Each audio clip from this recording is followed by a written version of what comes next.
Hello, fam. Hello, fam. Hello, fam. Hello. I am back again to talk to you about living sugar free.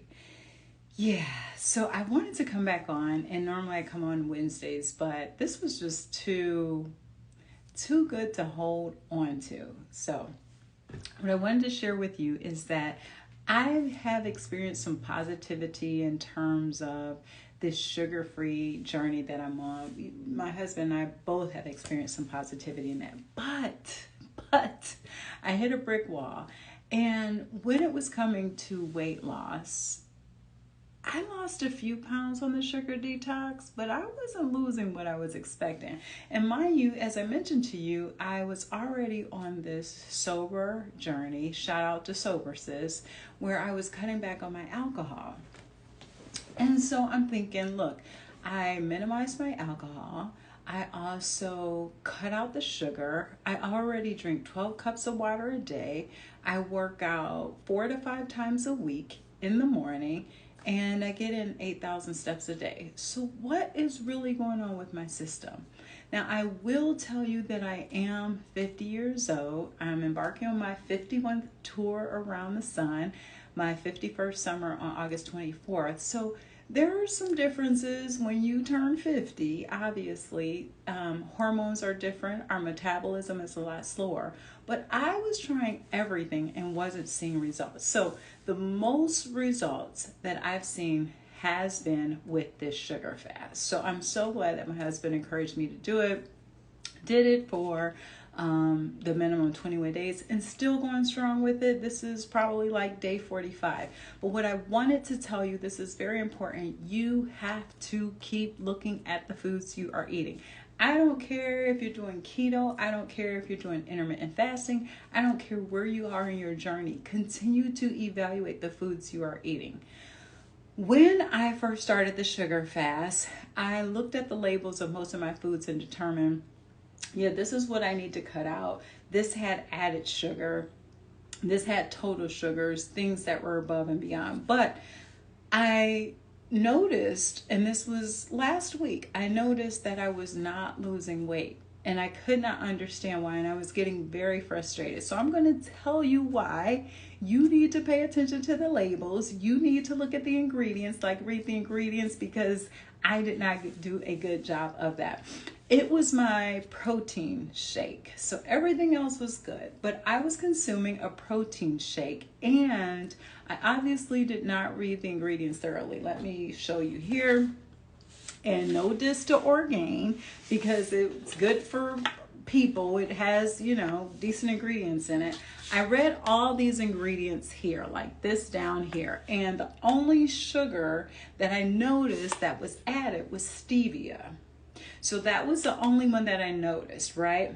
And then I also noticed here, let me show you. I need my glasses. Here, total sugars.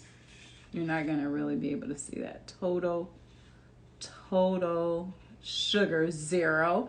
Included sugars, nothing. And then what I did not notice was something that's called erythritol, 5 grams of sugar, 5 grams.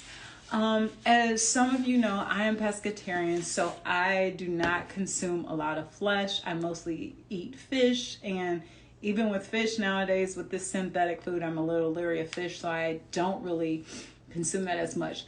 But I try to supplement it with protein powder.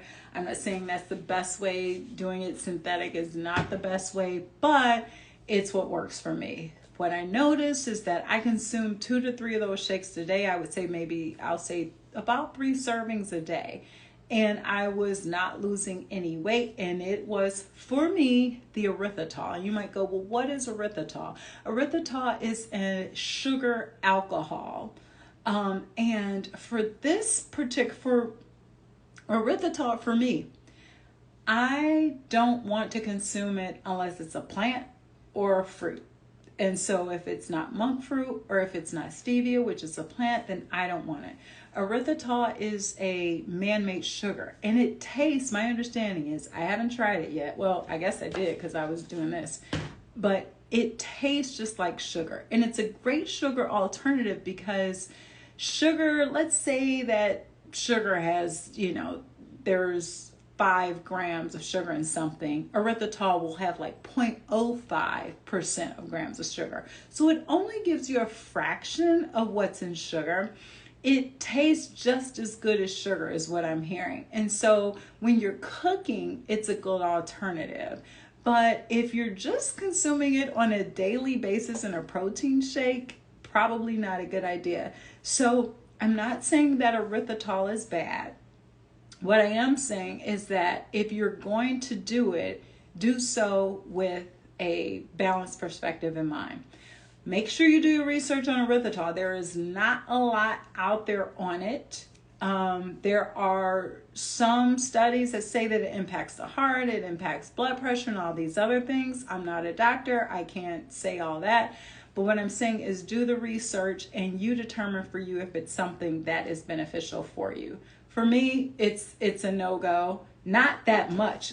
I don't even think I showed you 5 grams. 5 grams of erythritol. So what's my point here? Flat out to the point, make sure you are reading the ingredients of everything that you eat, that you drink, that you consume. If it's making your stomach hurt, then that's a sign. If it's making your heart palpitate, that's a sign. If you're feeling like some kind of crampness or whatnot, that's a sign. Don't ignore the signs that foods are giving you just because you want to have it. And sometimes I just want to talk about mindset a little bit. We have to go back to what our why is. Some of us don't even have a why. What is your intent? What is your purpose in the way you're living today? Do you need to alter what that purpose is? So for me, my purpose, my why is I don't want my offspring, my bonus children, my grandkids to feel like it's okay to consume all this sugar and not have the knowledge that we didn't have. I am not upset at parents, grandparents, or whatnot for giving us the food that they gave us. They didn't know any better. There are these big business companies that promote sugar. They actually tell other companies, scientists, to promote that sugar is better than fat. That's a whole nother story.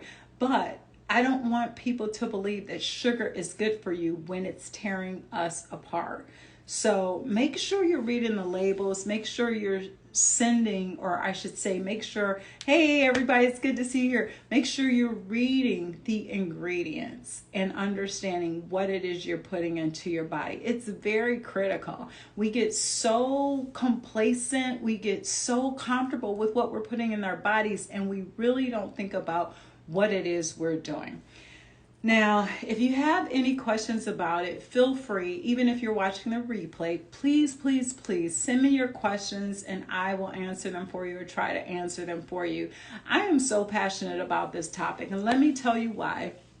Because I'm about to be 51, and there was a period of time, I know when I hit my 40s, I hit that lull, and it was like, boom.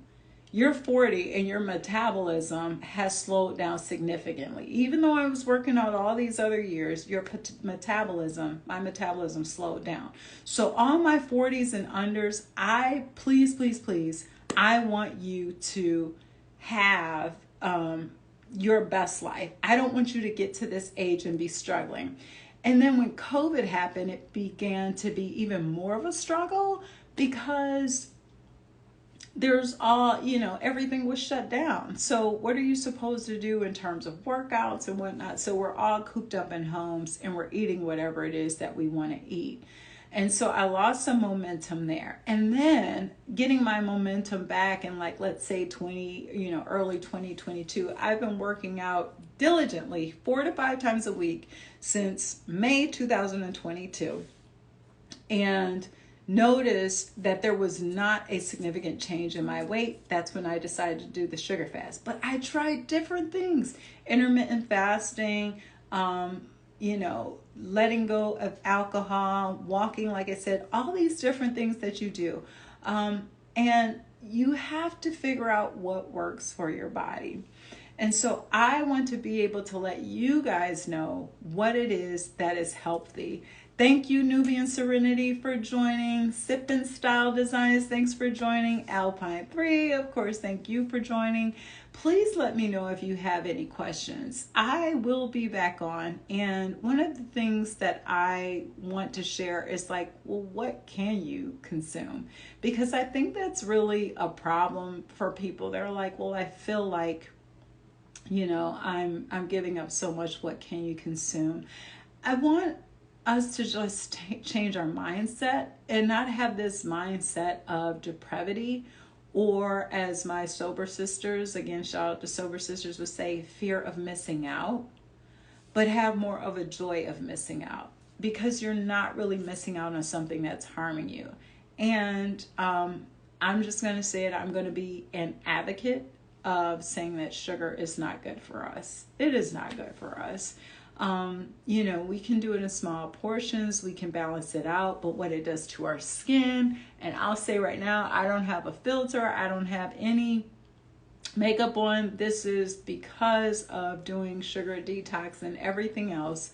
You want to be the best version of you that you can be for your family, for your grandkids, for everyone. And with that, I will be quiet, and let me know if you have any comments to ask. Hold on, let me see. I think I see. Let me just see. Nope, no comments at this point. But if you have any comments or questions, please let me know. And if you want to know about the protein powder that I do consume, then hit me up and I'll share that with you. Thank you so much. Appreciate it.